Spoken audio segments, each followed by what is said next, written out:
Mga tech, mag-share na ako sa inyo, no? Ito yung ginagamit kong crimping tool, then RJ45 na pass-through. So, yung crimping tool natin mga katek is pass-through na po ito. So, pinadala sa atin to ni Sorax, no? Yan, itong crimping tool na to. So, pass-through crimping tool, ilalagay ko yung link nito kung saan nabibili. Then, RJ45 na pass-through. So, pinadala po tayo ni Sorax yan. Papakita ko sa inyo kung gaano kabilis na mag-crimp pag pass-through yung gamit natin, no? So, nagpabilis lang kasi pass-through siya. So, siguradong hindi tayo magkakamali, no? Kaysa dun sa nakasanayan natin traditional. So, nagka-traditional pa rin naman ako.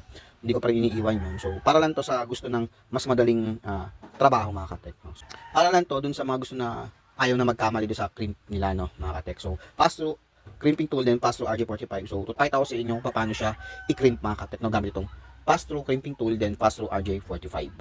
So, ito yung cable natin, mga katek. Then, ito yung pass through crimping tool natin. So, shoot natin siya dito sa bilog na to para matanggal natin yung balat ng yung ating UTP cable. And then ikot lang natin.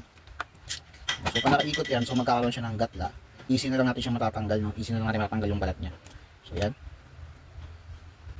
So ito yung tali. Ayan. So gawin natin, pag-iwalay-iwalayin lang natin. Ayan. So gawin na natin yung color coding, mga katek. Ayan. So white, orange, orange. So, T56B yung gagawin natin, mga katek. So, yan. White, orange, orange. White, green. Blue. Ayan. So, straight lang yung gagawin natin, mga katek. Hindi crossover. So pag straight yung ginagawa natin, mga katek, is pag ginagamit natin siya sa router to switch, switch to camera, switch to computer. So, pag crossover naman yung ginamit natin is same device yung pinagagamit natin. Like example ng router to router, mga ganun. So, yun yung standard protocol, mga katek. So, white, orange, orange. White, green, blue. Then, white, blue, green. Ayan. Then, white, brown, brown. So, organize lang natin bago natin siya i-shoot dun sa ating pass-through RJ45. Ayan. So, makikita nyo na na-organize natin yung color coding niya. Ulitin ko lang, white, orange, orange, white, green, blue, green, white, brown, brown. So, kakat na natin yung mga katek dito banda. Ayan, gamit itong pass-through crimping natin. Ayan.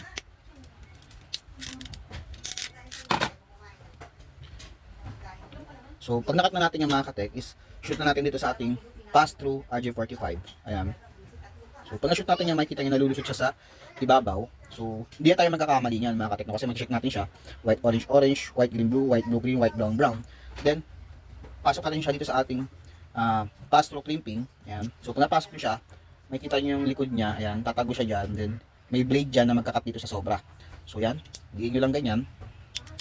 Ayan. So, makikita nyo na, nagtatanggalan na yung sobra. So, pagkadiin nyo ng ganyan yan, so tutunog yun ng tick, parang ganun, or kung narinig nyo, ibig sabihin nun is okay na yun na crimp natin na RJ45, no? So, yan.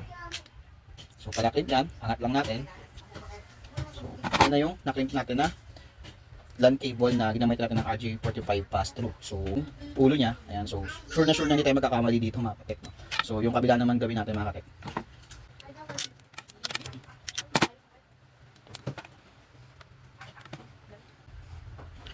So ayan, na-organize natin yung kabilang dulo niya. Shoot natin ulit dito sa RJ45 pass-through natin.